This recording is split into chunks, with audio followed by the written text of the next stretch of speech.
አሰላሙ አለይኩም ወራህመቱላሂ ወበረካቱ። ውድና የተወደዳችሁ የሰዓድ ቤተሰቦች እንዴት ናችሁ? ደህና ናችሁ ወይ? ከኔ ጋር ሁሉ ሰላም አልሐምዱሊላህ። እንግዲህ ዛሬ እስኪ ምሳ ከኔ ጋር ቆዩ። በዚህ መልኩ እንግዲህ እያዘጋጀን እንገኛለን ማለት ነው። ያው ስጋ መክተፋችም እንዴ አንቺ አትከትፊም እንዴ እንዳትሉኝ፣ ያው ሙሳዓድ አለ አይደለ? ወንድም አይመን ይባላል እንግዲህ ምሳ የሚጋብዘን እሱ ነው ዛሬ ማሻአላ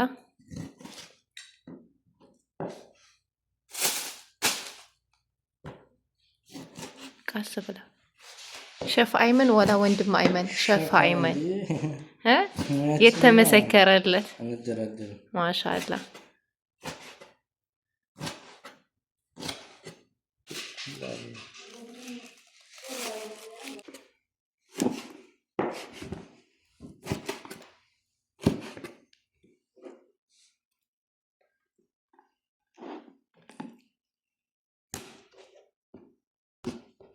እናም ሀባይብ የሚያስፈልገንን ነገሮች በዚህ መልኩ አዘጋጅተናል ማለት ነው። ቀይ ጥብስ እና ነጭ ጥብስ ነው የምንሰራው። ሽንኩርት አዘጋጅተናል፣ ቃሪያ፣ ቱም እንዲሁም ማጂ እና ደግሞ ትንሽዬ ሻሃም ማለት ነው። በዚህ መልኩ ነው ስታርት ብለን እንግዲህ ወደ ስራ እንሄዳለን። አብራችን ቆዩ እና እንደዚህ ሻሃማችንን ትንሽ እናማስለዋለን፣ እንጠባብሰዋለን።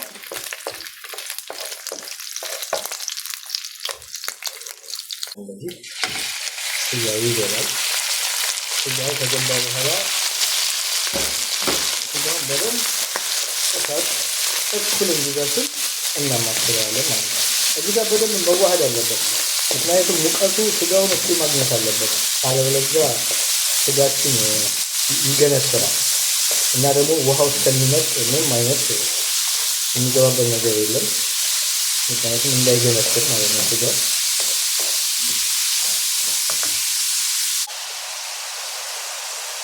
ውሃው እስከሚመጥ ድረስ በዚህ መልኩ ያው እንጠብቃለን።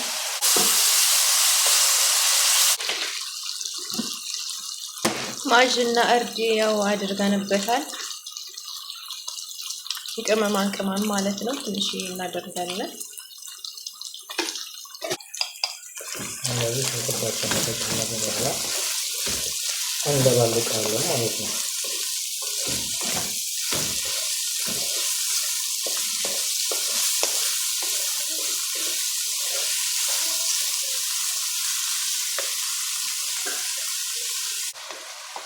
ሀባይብ እንግዲህ በዚህ መልኩ ነጭ ሽንኩርት አድርገናል፣ ትንሽዬ ውሃ አድርገናል። መረቅ ያለው ጥብስ ስለሆነ የምንፈልገው እናም በቃ በዚህ መልኩ ጃሂዝ ነው።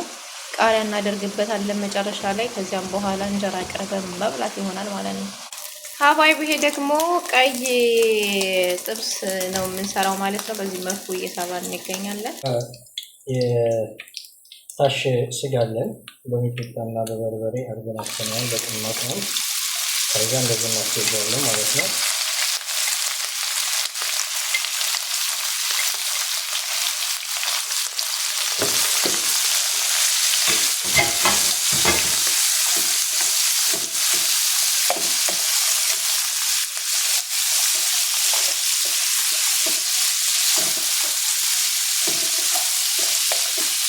ሀባይብ እንደምትመለከቱት ያው በዚህ መልኩ ደግሞ የቀይ ጥብስ እንትናችንን እንሰራለን።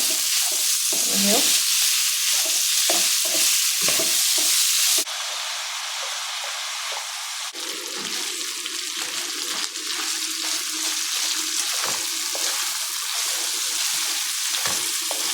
ሀባይብ እንግዲህ በዚህ መልኩ ስራችንን እየጨረስን እንገኛለን።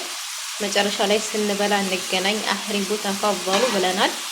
እና ሀባይብ እንግዲህ እንደምትመለከቱት በዚህ መልኩ ሁሉም ተጠናቋል። አሁን ልንበላ ነው። ዌልካም ብለናል። ያላ